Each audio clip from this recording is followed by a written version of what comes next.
비행을 할 수 없어. 내 실수 때문에 모든 게 잘못. 필승. 결승. 대장님, 저 더 이상 비행하지 못할 것 같습니다. 이북에 강한 파도가 강한 어부를 만든다 했네. 그 짧은 한순간의 실수 얼마든지 있을 수 있어. 그러한 것들이 어려움을 이겨낼 때 훌륭한 파일럿이 될 수 있어. 너는 할 수 있어. 걱정하지 마라. 다시 해보자고. 알겠습니다. 대장님 믿고 다시 비행해 보겠습니다. 오케이. 용기를 내. 네, 필승. 결승.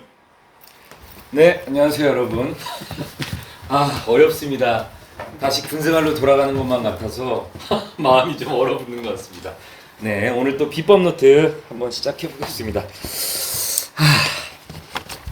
네, 또 오늘 게스트분이 엄청난 분이시기 때문에 제가 오늘은 좀 긴장이 됩니다. 또 남자이기 때문인 것 같습니다. 네, 안녕하세요. 비법 노트 조신우입니다. 지금 코로나 4단계로 계속 연장이 되고 있는 상태죠. 그래서 정말 많은 분들이 힘들어하고 계실 것 같습니다. 이 어려운 시기 다 함께 꼭 헤쳐나갈 수 있도록 힘내셨으면 좋겠습니다. 저희도 철저한 방역 지키면서 멋진 비법 가지고 계신 게스트분들 계속 만나 뵙고 있습니다. 저희 비법 노트가 여러분의 행복과 미래의 설계에 조금이라도 일조한다면 정말 큰 보람이 될 것 같습니다. 저희도 비법 노트 통해서 항상 말씀드리지만 게스트분들 통해서 정말 힐링이 되고 많은 인생의 앞으로의 미래를 그릴 수 있는 것 같습니다. 오늘 또 게스트분 옆에 앉아 계시죠? 일단 또 외모부터 모든 것들이 정말 멋지신 분입니다. 오늘의 게스트는 43년간 파일럿 생활을 하시고 그 후에 제2의 인생을 또 멋지게 시작하고 계시는 비행을 준비하고 계시는 이금용 선생님을 모셨습니다. 안녕하세요. 안녕하세요. 네, 오늘 처음 상황도 멋진 말씀 또 제가 잘 기억하고 제 삶에서 또 힘이 들 때 잘 사용하도록 하겠습니다. 간단하게 우리 시청자분들한테 인사 좀 부탁드리겠습니다. 안녕하십니까. 저는 군에서 약 30여 년간 장기 근무를 하고 에어라인에서 한 13년 정도 파일럿 생활을 하고 이제 은퇴를 해서 좀 더 의미 있게 살아보려고 모델 과정을 공부를 하고 또 여기 단장님을 만나서 또 연극까지 배우게 돼서 아주 즐겁게 살고 있는 이금용입니다. 네. 반갑습니다. 여러분들 좋아요, 구독 눌러주시고 오늘 이금용 선생님의 멋진 이야기들 함께 하시면서 뭔가 앞으로 여러분들이 맞닥뜨릴 미래일 수도 있고요. 또 파일럿 혹은 또 선생님의 살아온 삶을 통해서 우리가 또 많은 걸 배울 수 있을 것 같습니다. 일단 파일럿이라면 남자들이 되게 원하는 어떤 꿈일 수도 있을 것 같아요. 근데 접근하기 좀 어렵거든요. 그래서 뭐 쉽게 생각하면 유명한 영화 중에서 뭐 탑건 같은 영화를 통해서 뭔가 로망을 꿈꾸기도 하고 이런데 파일럿 어떤 직업입니까? 파일럿은 일반인들이 많이 접할 수 없는 그런 직업이긴 해요. 네. 이제 저 같은 경우에는 이제 군대에 들어가서 군대에서 이제 조종을 시작을 했습니다. 했는데 일반적인 요즘 젊은이들이 그 파일럿이 될 수 있는 그러한 그 길은 여러 가지가 있어요. 그래요? 네.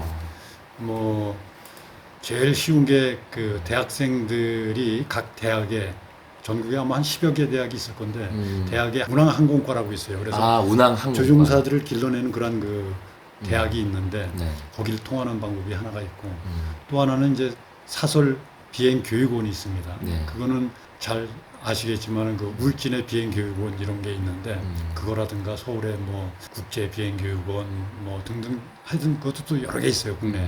그래서 사설 교육원을 통해서 한 1, 2년 정도의 그런 교육 과정을 통해 가지고 조종사가 되는 방법. 그 다음에 해외에 나가서 또 이렇게 그 조종사 자격증을 따가지고 들어오는 그런 과정이 있어요. 네네. 그거는 이제 국내에서 하는 과정은 비슷한데 해외에 나가서 한다는 또 다른 그런 그 하나의 과정이고 제가 여러분들한테 추천하고 싶은 거는 군대 들어가서 조종사가 되는 겁니다. 제 케이스인데 네. 사실 조종사 여러분들 사회에서 하려면은 적어도 1억 5천 정도 이상의 어떤 그 돈이 많이 들어가요. 그래서 현실적인 비용이. 현실적으로 그래서 그거를 접해서 하기가 어려운 상황인데 군대에서는 다 국비로 다 그걸 가르쳐 준단 말이죠. 그렇죠. 네. 그리고 또 군대 들어가서는 장교 생활하면서 월급도 받아가면서 국기로다가 그 조종생활 배우고 네. 또 경력도 쌓고 그래가지고 나오면 물론 군에 이제 그 일정 기간 공부를 해야 되지만 예. 그 기간 마치고 나서 나오면은 경력 조종사로다가 또 들어갈 수 있어요. 에어라인에. 그러니까 환영받으면서 들어가죠. 네네네. 그래서 제가 여러분들이 만약에 젊은 사람들이 그 특히 여자들도 가능합니다. 아, 네네. 신체 건강하고 실력만 있으면 권장하고 싶은 거는 군대 들어가서 조종사를 하시고 그리고 나중에 에어라인으로 연결되면은 경제적으로도 그렇고 본인의 경력에 그렇고 아, 그리고 좋은 실제로 방법이에요. 이제는 뭐 그 택시도 어떤 비행 이런 걸로 이제 거의 시스템이 우리나라도 이제 적용하려고 한다 그러더라고요. 그래서 아마 좀 유망한 직업으로도 연결이 될 수 있는 가능성이 많이 있지 않나요, 앞으로? 그렇죠. 이미 뭐 파일럿 하면은 여러분들 알겠지만은 상당히 그 고급 직업 중에 하나죠. 예. 고급 직업이고 또 유망한데 아까도 얘기했지만 접할 수 있는 그런 그 길이 그렇게 쉬운 길이 아니기 때문에 네네네. 그렇게 된 거고 아. 뭐 누구나 기회가 되면 뭐 도전을 할 수 있습니다. 그럼 선생님께서는 어떤 좀 연유가, 그러니까 흐름에 따라서 이렇게 파일럿이 되신 건지 아니면 장교를 하시면서 어떤 좀 계기가 이렇게 있으셨는지가 좀 궁금해요. 저는 이제 군에서 이제 조종사 생활을 했는데 네. 군에 일단 그 장교로 들어갈 수 있는 길이 몇 가지가 있어요. 네네. 제일 잘 알고 계신 것이 일단 각 군의 사관학교, 예. 그 다음에 대학교의 그 장교 그 교육 훈련을 하는 ROTC 훈련단, 네네네. 그 다음에 대학을 졸업한 사람들을 대상으로 해서 군에서 뽑아가지고 일정 기간, 단기간 그 교육을 시켜가지고 학사 장교를 만드는 OCS라는 과정. 네. 이러한 크게 세 가지 과정이 있습니다. 그래서 여기도 지금 이미 많은 여성분들이 이 길을 가고 있어요. 아, 그래요? 아. 그래서 뭐 사관학교 나온 여성 장교 또 뭐 ROTC, OCS 다 있어요. 다 있고 그 다음에 군에 들어가면 각 군별로 항공기가 다 있습니다. 옛날에는 공군에만 비행기가 있었는데 네네. 대개들 그렇게 많이 알고 맞아요. 계시는데 네. 현대 전쟁에서는 입체 전력 그러니까 땅과 하늘과 그다음에 수중 바닷속이죠. 예. 해군 같으면 이런 어떤 입체 전력이 효율적으로 합동 작전을 할 때 전쟁을 승리할 수 있기 때문에 네. 그 전력들이 다 요구가 되는 거예요. 그래서 네. 해군에도 공중의 항공기, 수상의 전투함, 물속의 잠수함 이렇게 세 개의 그 전투력이 요구가 되는 거죠. 아, 네. 그러다 보니까 해군에도 이제 조종사가 요구가 되는 거예요. 그래서 저는 해군 들어가서 이제 조종사가 됐는데 조종사가 되는 길은 육군, 공군, 해군 다 있습니다. 그래서 그런 과정들을 통해서 네. 조종사가 됐어요. 그럼 아주 단순한 질문일 수 있는데 파일럿이 되기 위한 어떤 신체 조건이 혹시 있나요? 뭐 시력이라든지. 있죠. 예. 그래서 서두에도 제가 얘기를 했지만은 네. 그 일반적으로 군인하면 건장한 신체는 그렇죠. 신체 건강한. 기본이에요. 네. 기본인데 네. 조종사는 거기에다가 네. 더 플러스해서 정밀 신체 검사를 받습니다. 아. 다시 말하면은 시력도 일정 수준의 어떤 시력이 돼야 되고 청력도 마찬가지고 네, 네. 그 다음에 뭐 혈압이네 뭐 안압이네 뭐 당이네 콜레스테롤 이런 건 다 기본적이고 심전도라는 것도 있어요. 심전도라는 그 검사를 받는데 그거는 어떠한 쇼크가 나한테 왔을 때 그렇죠. 그거를 안정적으로 잘 받아들일 수 있는 신체 조건인지를 확인하는 거예요. 그러니까 예를 들면 뭐 공황장애가 올 수도 있고 막 이런 그렇죠, 거죠. 그렇죠. 그런 것들이 없어야 되니까 아. 공중에서 비행기 타고서 그 작전을 하다 보면 네. 위험한 상황이 상당히 많죠. 네. 뭐 불이 날 수도 있고, 그렇죠. 갑자기 뭐 그 저 총알을 맞아가지고 막 네. 저기 할 수도 있는 그런 상황에서도 끝까지 내가 안정된 그런 임무를 수행하고 제대로 저 비상 착륙을 해야 되기 때문에 네. 그렇게 할 수 있는 신체를 가지고 있어야 됩니다. 그런 조건이 필요하죠. 아. 근데 너무 겁먹지 마십시오.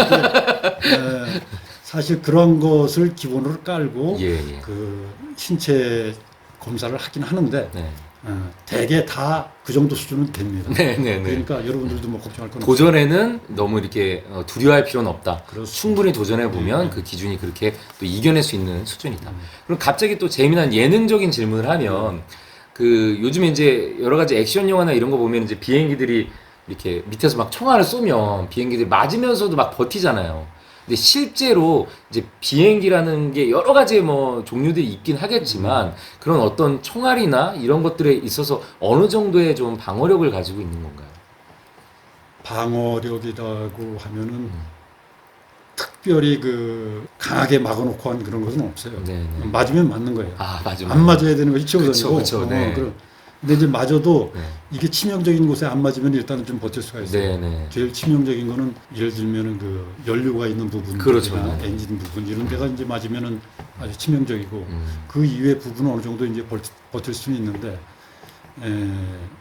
우선 사람이 안 맞아야 돼요. 네, 네, 그렇죠. 하여튼 일반 전투기하고 또 이 해군 항공기하고는 좀 다른데 네. 아까도 말씀드렸지만 이 해군에서의 비행기는 조금 그 전투기처럼 어떤 적진을 침투해가지고 적진에 폭탄을 떨어뜨리거나 미사를 쏘는 총알이 빗발치는 그런 속을 뚫고 가는 것은 아니고 대신 수상에 있는 그런 적의 전투함과 물속에 있는 잠수함을 찾아서 공격하는 거기 때문에 아, 수색해내서. 그렇죠, 네. 그렇죠. 그래서 일단 항공기가 커요. 아. 크고 그 안에 많은 전자장비, 음향 장비, 뭐 적외선 장비 이런 것들을 잔뜩 싣고 갑니다. 네. 그리고 또 그런 것들을 운용하는 요원들이 많이 탑니다. 아. 그래서 각계의 어떤 전문가들이 다 타 있는 거예요. 그렇죠. 그래가지고 공중에 떠서 전체 서치를 하고 추계를 하고 해서 그 나온 정보를 가지고 그 모여가지고 판단을 해서 위치를 찾아서 거기다 폭탄을 어뢰를 떨어뜨리는 네, 거예요. 네, 네. 또 뭐 미사일을 쏘고 하는 건데 그러다 보니까 이 항공기에는 많은 요원들이 타고 마치 하나의 상황실처럼 그 안에서 작전이 이루어지는 거예요. 아, 기지가 움직이는 거네요. 맞습니다. 그렇기 때문에 아까 말씀하신 뭐 총알이 빗발치는 그런 속이라는 것보다는 예. 그 물론 우리도 적 함정에 탐지가 되고 적 잠수함에 탐지가 돼서 네. 걔네들의 미사일을 맞아가지고 네. 떨어질 수도 있지만 네. 추격 격추당할 수도 있지만 그런 것은 다 이제 안고 하는 위험을 안고 작전을 하는 거고 우리도 또 그걸 다 탐지해서 우리 미사일도 쏘고 하는 거거든요. 서로.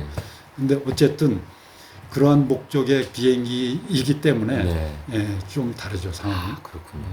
아, 좀 해답이 된 것 같습니다. 많은 분들이 좀 현실적인 어떤 그걸 알게 된 것 같고. 그럼 우리 선생님은 첫 비행 혹시 기억나세요? 첫 비행 기억나죠? 네. 우리 초등, 중등, 고등 과정이라는 어떤 비행 과정을 군대에서 해요. 네. 물론 이제 밖에서도 그런 과정이 있긴 하지만 예, 예. 그 초등 과정이라고 하는 것은 그야말로 그 여러분들이 그 아는 그 잠자리 같은 그 비행기 있잖아요. 에어라인이라고. 그거 비슷한 비행기 T-41이라는 게 있었는데 네. 앞에 프로펠러 달린 그 네네네네. 알 것 같아요. 그거 가지고 이제 네. 비행을 시작합니다. 근데 이제 처음에 그거 가지고 두 명이 타서 뒤에 교관이 타고 앞에 이제 학생이 타고 이제 조종을 하고 훈련을 뒤에 해요. 교관이야. 그럼 교관하고 같이 타면서 훈련하는 건 이제 뭐 하는 예, 거니까 예. 그 첫 비행이라고 말할 수는 없는데 네. 그 비행 과정을 한 3개월에 거쳐서 한 3, 40시간 비행을 하면 예. 솔로 비행이라는 걸 내보내요. 아. 솔로 비행은 뭐냐면 이제 교관이 내리고 예. 혼자 타고 올라가서 예. 그 교관하고 배웠던 과정을 공중에 올라가 가지고 네네. 다 수행하고 그 다음에 혼자 내려와서 착륙까지 하는 그럼 거예요. 예를 들면 운전면허 시험처럼 뭔가 이렇게 과정 있나요? 뭐 어떻게 하고? 아 이렇게? 있죠. 아. 그러니까 처음에 그 항공기의 특성에 맞는 그런 기동 훈련들을 네. 배워요. 아, 기동 훈련. 기동 훈련을 배우거든요. 그 기동 훈련을 공중에 가서 혼자 하는 거예요. 네. 배운 거를 네. 그걸 수행하고 나서 이제 안전하게 착륙하는 것까지 하는데 요 솔로 비행이라고 이걸 합니다. 네. 마지막 수료하기 바로 전에 하는데 네. 그게 이제 저에게는 사실 첫 네. 비행인 것 그렇죠. 같아요. 네. 많은 준비를 했지만 네. 실제 올라가서 혼자 그 비행을 한다는 게 쉬운 것만은 아니고 네. 두렵죠. 네. 근데 실제 그 훈련을 많이 했기 때문에 또 네. 자신감을 가지고 올라가서 네.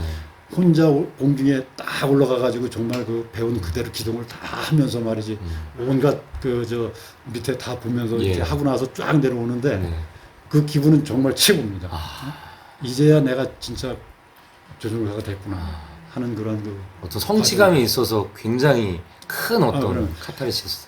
일반 그 내가 자동차 면허증 따는 거하고는 전혀 다릅니다. 그렇겠죠. 아. 이건 훨씬 더 쾌감이 있죠. 아, 그렇군요.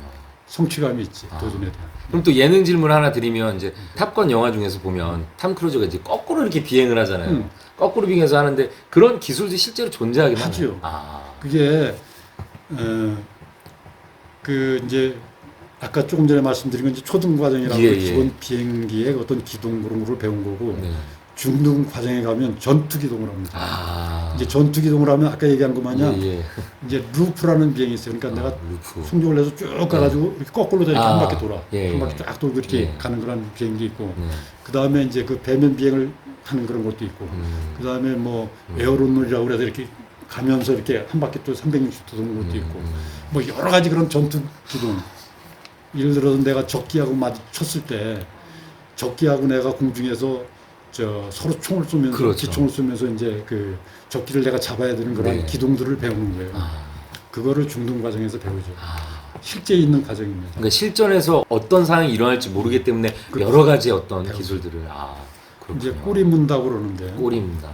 내가 상대방의 비행기를 좀 멀리 있을 때는 나의 미사일로 공격을 합니다. 그렇죠. 네. 내가 레이더로 잡고 뭐로 잡아가지고 쏘지만 그러한 상황이 끝나고 접근해서 할 때는 우리 육군들 멀리 있을 때는 서로 총 쏘고 이렇게 하잖아요. 네네. 근데 이제 가까이 붙으면 백병전 하잖아. 네네네네. 칼 꽂고 그렇죠, 백병전 그렇죠, 하잖아. 그렇죠. 그거 마찬가지로 공중 기동을 하면서 전쟁을 하는데 아, 그때 내가 상대방 뒤에서 꼬리를 물고 상대방을 쏴야지 네. 내가 상대방한테 꼬리가 물려서 내가 그렇죠. 네.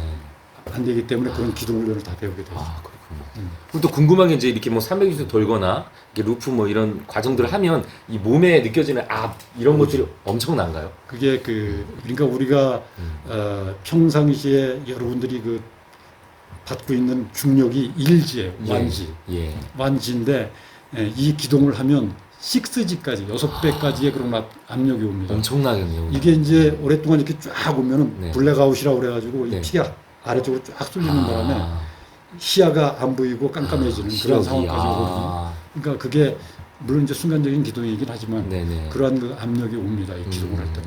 그럼 파일럿들은 평상시에 이걸 이겨내기 위한 어떤 특수한 또 다른 신체적 훈련이 있나요? 신체적인 훈련은 따로 없는데 네. 물론 평소에 체력 관리는 해야 예, 되겠죠. 예. 당연히 이제 하고 또 우리가 매년 2번씩 신체 검사를 하는데 정밀 신체 검사를 그때 이제 그러한 그 내구성을 다 파악을 하는 거죠. 하는데 얼마만큼 내가 그 지위를 이겨낼 수 있는지를 그 테스트하는 그런 과정이 있어요. 네. 그래서 처음 조종사 될 때도 그거를 모든 그 대상자한테 지원한 사람한테 돌려서 지휘 테스트를 합니다. 이 사람 신체 조건마다 다른데 네. 어느 정도 버틸 수 있는가.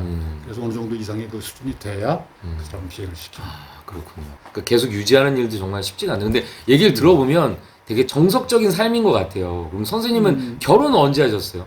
그 시기에 이렇게 외모도 추추하시고 아무튼 그 어려운 과정들을 잘 이겨내면 안정적인 생활을 꿈꾸잖아요. 그게 뭐 여성이건 남성이건 그게 또 결혼이라는 어떤 걸 수도 있고 요즘에 결혼 문제도 심각하잖아요. 요즘에 사실은 결혼을 서로 만나게 될 계기도 없을 뿐더러 이런데 선생님은 언제쯤 이렇게 또 생활을 시작하셨나요? 저는 이제 뭐 일단 군 교육을 마치고 그 다음에 조종사 훈련 교육까지 다 마치고 네. 난 다음에 네. 군에도 이제 그 무기장소부터 시작합니다. 이게 네. 똑같아요. 밖에 일반 그 조종사 과정하고 초등, 중등, 고등 과정의 어떤 그런 기본 교육을 받고 나면 그 다음에 차대에 배치를 해요. 네네. 차대에 배치하면 내가 지금까지 탔던 그 과정에서의 비행기는 일반적인 훈련 그렇죠. 항공기를 배운 거고 예. 자대에 가면 실제 전투하는 비행기들을 이제 배치돼서 그 비행기를 이제 타기 시작하는데 네. 그냥 타는 게 아니고 CRT라고 해서 Combat Readiness Training, 네. 그러니까 전투 준비를 위한 그런 그 훈련을 하는 거예요. 그러면 내가 이 비행기에 대한 조종을 다시 배워야 됩니다. 이 비행기에 대한 조종을 다시 배우고 그 다음에 이 비행기에 아까 얘기했던 온갖 장비들이 다 있는데 그렇죠. 그 장비들을 운영할 수 있는 그리고 지휘 통제할 수 있는 그런 것들을 또 배우는 거예요. 그런 과정을 마쳐야 이 CRT를 통과해야 부기장이 될 수가 있어요. 네. 그래서 그때 처음 임무를 받고 네. 기장하고 같이 이제 비행 임무를 나가는 거거든요. 네네네. 근데 이제 그렇게 되기까지 이제 이게 기간이 있죠. 그래서 그렇죠. 비행을 기간이. 시작해서 한 3년 이상의 기간이 이제 필요합니다. 네. 그래서 그렇게 하고 그것까지 마치고 부기장이 된 다음에 이제 결혼을 했죠. 그게 대략 25살 후반이었던 것 같아요. 굉장히 이상적인 또 나이대 하셨는데 어떻게 만나셨습니까? 그러면 이렇게 바쁘시고 그 과정이 되게 어려웠을 텐데 어떻게 사실 만나셨어요? 뭐 전 크게 연애를 못 해봤는데 네. 젊은 나이에 바로 이제 군대를 들어가서 그렇죠. 군대에서 계속 뭐 기본 교육 받고 또 인관에서 그 다음에 비행 교육 들어가서 비행 교육 받고 계속 교육의 그런 현상이 네. 선에 있었어요. 네. 그래서 이제 그걸 마치고 나니까 이제 뭐 옛날엔 또 24, 5, 6 때가 정년기였는데 맞아요. 예.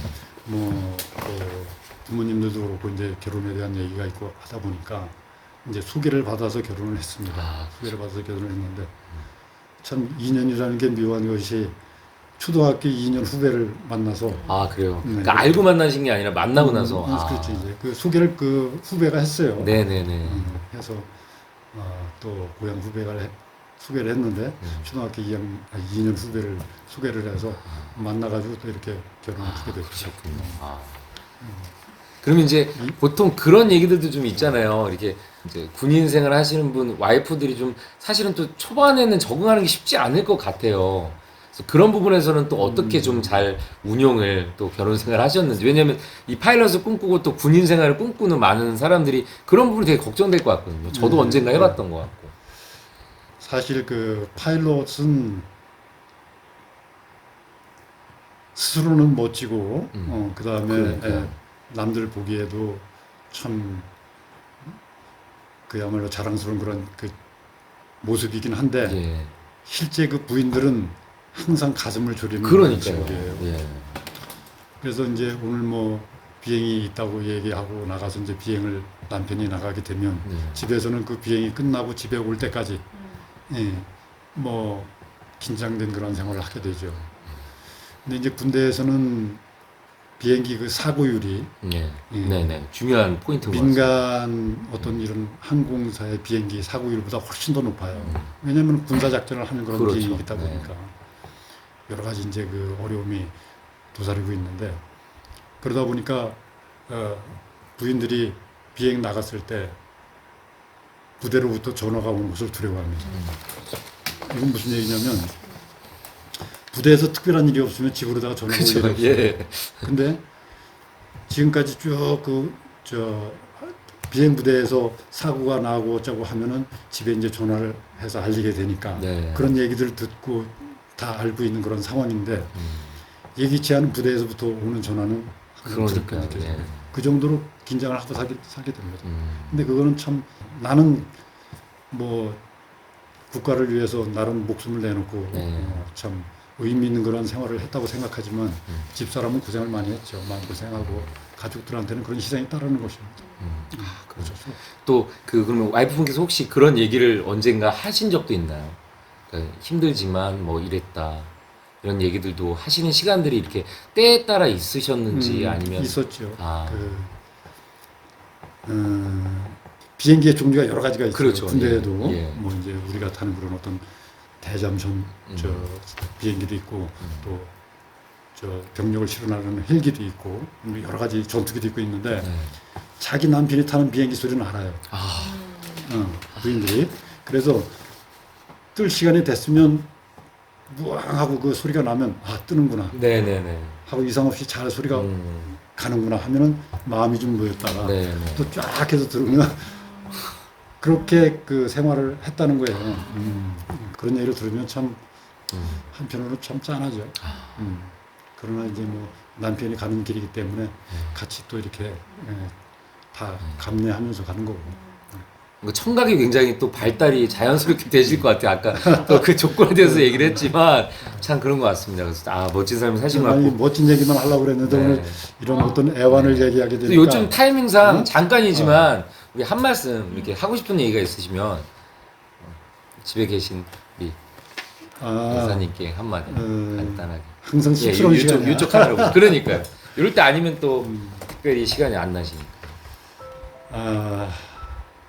나하고 결혼한 게 벌써 40년이 넘었는데 참 그간에 젊은 시절 만나서 군에서 힘든 일하는 남편 내조 잘해줘서 너무 고맙고 항상 마음 졸였을 텐데 잘 극복을 해줘서 고마운 거고 그 다음에 그 애들 참 잘 키워주고 또 잘 지금 자리 잡을 때까지 내조자재로서 너무너무 고맙네. 뭐 이제 모든 그런 어려움이 끝났으니까 같이 즐겁게 남은 여생 함께 잘해봅시다. 네. 아, 좋습니다. 선생님 그러면 조금 이제 후반부에 현재 또 새로운 길에 대해서도 꿈에 대해서도 여쭤보긴 할 거지만 현재 이제 새로운 것들을 도전을 많이 하고 계시잖아요. 또 그 부분에 대해서는 어떻게 생각하고 계세요? 사실 전 군대도 그렇고 에어라인도 그렇고 조직 속에서 살았어요. 그래서 맞아요. 어떤 정형화된 틀 속에서 나를 거기에 맞춰가지고 살았던 그런 세월이 40년이 넘었는데 이제 나름 성공적으로 그 삶을 마치고 좀 더 남은 생활은 나를 위해서 좀 즐겁게 살아보자 예, 하는 그러한 차원에서 이제 시작을 했습니다. 네. 그러다 보니까 지금부터의 나의 삶의 그 인생 모토는 까르페 디엠이라고 오늘에 충실하고 오늘을 즐겁게 살자 네. 이렇게 살고 있습니다. 아, 네. 그 얘기는 또 후반부에 다시 한번 또 여쭤보겠습니다. 아, 그렇군요. 그리고 또 이제 제일 중요한 부분 중에 하나 할 수 있을 것 같은데 대대장까지 이제 생활을 하셨어요. 그 과정도 이제 너무 길어질 수는 있긴 하지만 어떻게 보면은 또 이제 해군으로서 또 파일럿들을 운용하시는 이 부분에서 그런 부분에서의 대대장으로서 가장 중요시하셨던 부분과 좀 기억에 남는 어떤 어려움이라든지 혹은 어떤 삶이셨는지 좀 궁금합니다. 대대장이라고 하면은 일단 그 부대를 지휘 통솔하고 네. 그 다음에 전반적인 그 조직원이나 뭐 장비 모든 것을 잘 관리해야 하는 그러한 그 임무를 띠고 있습니다. 예. 그리고 특히 비행 대대장은 일반 육군의 어떤 그런 대대장하고는 다르게 주중사들이 비행기를 타고 나가서 작전을 성공적으로 네. 수행해야 하는 것을 네. 내가 준비시키고 네. 또 관리를 해줘야 되는 직업이기 때문에 네. 좀 더 많이 신경을 써야 되는 그런 직책이에요. 그래서 우리 그 비행기가 아까도 얘기했지만 동서남해 전체 그 해상으로 들어오는 북한의 그렇죠. 함정과 잠수함들을 초계 탐지하고 감시하고 그 다음에 나중에 필요하면 격파까지 해야 되는 그런 임무를 맡고 있기 때문에 그러한 조종사들을 내가 길러내야 되는 거예요. 네. 교육 훈련 시켜야 되고 물론 비행하는 것부터 전술하는 거 그것뿐만 아니라 이 사람들의 그 어떤 그 건전한 사고와 정신력까지도 내가 갈고 닦고 길러줘야 그렇죠. 하는 그런 네. 입장이기 때문에 네. 쉬운 그런 것은 아니고 그 비행기 타고 그냥 어디로 가버릴 수도 있잖아요. 물론입니다. 그래서 조종사가 되기 위해서는 군대 조종사가 되기 위해서는 사실 신원조회라고 그러는데 예. 사돈의 8촌까지 네네. 말해서 아주 철저한 신원조회를 합니다. 네네네. 여러분들이 알고 있다시피 그 이웅평 그 저 북한 예. 저 조종사가 비행기를 몰고 기순을 했잖아요. 네, 남한으로. 네. 그래가지고 여기 이제 살고 했는데 네. 우리 조종사들도 그렇게 하라는 그렇죠. 뭐 그렇게 할 수 있는 거거든요. 그래서 그러한 신원조회를 철저히 하는 것뿐만 아니라 평소에 그들에게 그 정신적인 교육 상당히 중요합니다. 그래서 군에서는 물론 다 군인이 그렇지만 그 국가관을 상당히 중요하게 여깁니다. 나 또는 내 가족을 우선시하는 게 아니고 모든 것은 국가가 우선시되는 거예요. 가치 기준이. 예. 국가의 어떠한 그 존재를 위해서라면 우리 가족이나 나의 희생할 수 있는 그런 자신, 그런 그 정신 그 사상을 갖고 있어야 되기 때문에 그러한 것들을 많이 교육을 시키죠. 아, 그렇군요. 또 포스가 느껴져서 제가 예. 네. 선생님 그러면은 파일럿을 이제 앞으로 꿈꾸거나 아까 이제 후배들에 대한 얘기를 했는데 좀 어떤 추천하는 이유에 대해서 좀 더 이제 좀 가볍게 편안하게 좀 말씀해 주시면 좋을 것 같아요. 그러니까 왜 하면 좋다. 한 3가지 정도만 해야 되는 이유가 있다면. 근데 뭐 이제 지금 저 독자 여러분들이야 대개 이제 군 조종사가 아닌 민간 조종사에 그렇죠. 대한 얘기를 듣고 싶어 할 테니까 뭐 파일럿 누구나 도전할 수 있습니다. 그리고 누구나 될 수가 있는데 물론 이제 거기에 노력이 따라야 되긴 하지만 근데 일단 이제 파일럿이 되면 제일 좋은 거는 내가 꿈꾸는 정말 하늘을 날을 수 있다는 것 네, 마음대로 네. 아마 모든 사람들이 그런 생각을 할 거예요. 그렇죠. 뭐 놀이공원 가서 뭐 그 정도만 느껴봤지 하늘을 정말 난다라는 건 일반인이 쉽지가 않잖아요. 그죠? 그러니까 마음껏 하늘을 나를 수 있는 그러한 그 직업이라는 거 그거에 대해서는 뭐 제일 먼저 좋은 거고, 그 다음에 하나 또 좋은 것은 이제 에어라인 파일럿이 되면 여러 군데 많이 다니면서 또 세상 여러 그 물정도 볼 수 있고, 뭐 좋은 구경도 할 수 있고, 또 그런 점도 좋고, 또 조금 속되긴 하지만 그래도 보수적인 측면에서 네네네. 그래도 상위 클래스에 있는 것이기 그렇죠. 때문에 예. 도전해 볼 만한 가치가 있죠. 그렇죠. 그런 점들 좋습니다. 네. 아, 그럼 좋습니다. 그럼 또 다음 얘기로 넘어가서 선생님께서 이제 대대장 생활을 하시다가 왔다 갔다 하네요. 예. 그러다 이제 또 기장 또 에어라인에서 네. 기장의 삶으로 또 이제 넘어가셨단 말이죠. 그 시기도 어떤 계기가 있었습니까? 아니면 어떤 연유로? 제가 이제 그 군에서 정년에 즈음에 할 시기에 예.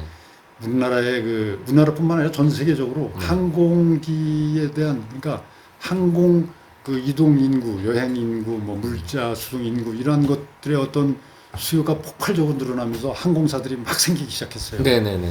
그래서 사실 나는 군대에서 전역할 즈음에 나이가 좀 있어서 일반적인 젊은이들이 들어가는 그런 시기가 아닌 예. 나이가 있는 시기에 이제 에어라인에 들어가게 됐어요. 네네네. 그게 마침 또 때가 맞아가지고 그런 폭발적인 수요가 있어서 막 조종사들을 그냥 그 뽑을 때 기회가 돼서 이제 들어가게 됐죠.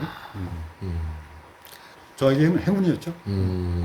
아, 그러네요. 아, 근데 또 선생님께서 그런 멋진 삶을 살아오셔서 그 운이라는 것도 또 따라오지 않으셨나 싶어요. 준비가 돼 있었던 거죠. 한마디로. 그러면 좀 그 이제 그 생활 하시면서 남는 추억이 좀 있으셨을 것 같아요. 좀 기존의 이제 어떤 작전과 다른 어떤 비행이라고 할 수 있잖아요. 그 차이가 좀 있으셨을까요? 그 군 비행은 조종하는 것 플러스 네. 군사 작전이 있어서 그렇죠. 네. 조금 더 복잡한 그런 그 비행이고 어렵긴 한데 네. 나와서 이 비행하는 거는 온리 손님들을 여객 승객분들을 이렇게 안전하게 이제 이송하는 것만 하기 때문에 네. 그거보다는 부담은 좀 덜합니다. 덜 하고 그렇다고 결코 쉬운 건 아니지만 네네네. 밖에서도 상당한 그러한 자격 관리를 합니다. 네. 하게 되는데 그 얘기는 조금 이따 하더라도 네. 어쨌든 그렇다 손 치더라도 아까 얘기했던 것처럼 조금은 부담 없이 내가 하늘을 마음대로 날고 그렇죠. 예. 그다음에 자유롭게 여행을 하고 즐길 수 있고. 예. 자유롭게 또 비행을 할 수 있는 그런 점에서는 이제 좋은 그런 네. 그럼 혹시 기억에 남는 나라라든가 혹은 어디 갔을 때 되게 아, 여기 너무 좋다 이런 데가 있으셨나요? 뭐 저는 뭐 주변 동남아 쪽을 많이 다녔는데 그 중에도 일본 쪽에 네. 우리가 그 기타규슈라는 규슈 북규슈 쪽에 갔는데 예. 거기에는 그 벳부라는 그 온천이 있어요. 네. 근데 일본 중에서도 온천 중에서도 아주 제일 유명한 그런 데인데 뭐 그 온천 가서 즐겼던 그런 기억들이 아주 좋습니다. 그럼 또 궁금해하시는 분들이 댓글이 이렇게 남겨져 있어요. 지금 있다고 칠게요. 혹시 그럼 기장의 어떤 스케줄은 어떻게 되는지가 좀 궁금해요. 이렇게 뭐 가서 뭐 시간이 좀 뭐 자유 시간이 있는 건지 어떤지. 그 이제 비행 스케줄은 일단 회사의 비행 수요에 따라서 네. 그 수요에 맞게 기장들을 거기다 매칭을 시켜서 그 예. 매칭된 계획을 가지고 움직이게 됩니다. 네. 근데 이 계획대로 비행을 하다 보면 어떤 경우에는 내가 오늘 비행을 나가서 당일날 못 돌아오고 거기에서 이제 레이오버라고 그러는데 네. 하루고 이틀이고 며칠 쉬었다가 그러고서 다시 돌아와야 되는 그런 비행들이 있어요. 그래서 이제 그런 경우에 이제 조금 전에 얘기했던 것처럼 주변에 있는 뭐 관광지나 시내나 예. 뭐 온천이나 이런 데 가서 이제 이렇게 하고 올 수 있는 거거든요. 그 레이오버를 한다고 하죠. 네. 근데 이제 이런 것들이 조종사들은 아까도 얘기했지만 한번 공중에서 사고가 나면 큰 대형 사고가 그렇죠. 되기 때문에 네. 나뿐만 아니라 손님들 포함을 해서 잘 관리를 해야 돼요. 잘 관리를 해야 되는데 그 관리 중에는 조종사 기장이 한 달에 몇 시간 이상은 비행을 하면 안 된다는 그런 네. 기준이 있어요. 네. 국가의 그 기준에. 그래서 그 기준을 넘지 않는 범위 내에서 비행을 해야 돼요. 네. 그런 것이 있어서 마냥 내가 좋다고 해서 비행을 많이 할 수는 없죠. 네. 그러한 그 스케줄에 따른 움직임으로 합니다. 정말 오늘 하늘에 대한 이야기라서 모든 것들이 사실 흥미롭고 새로운 것 같아요. 그래서 예능적인 질문이 하나 또 들어왔는데요. 그 이제 군생활 포함, 기장생활 포함해서 혹시 이제 UFO에 관련된 사건이나 혹은 목격 혹은 이런 것들이 혹시 있으셨을지 궁금합니다. 저는 그 UFO는 실제 비행하면서 개인적으로는 그대는 들어줄 수 있나요?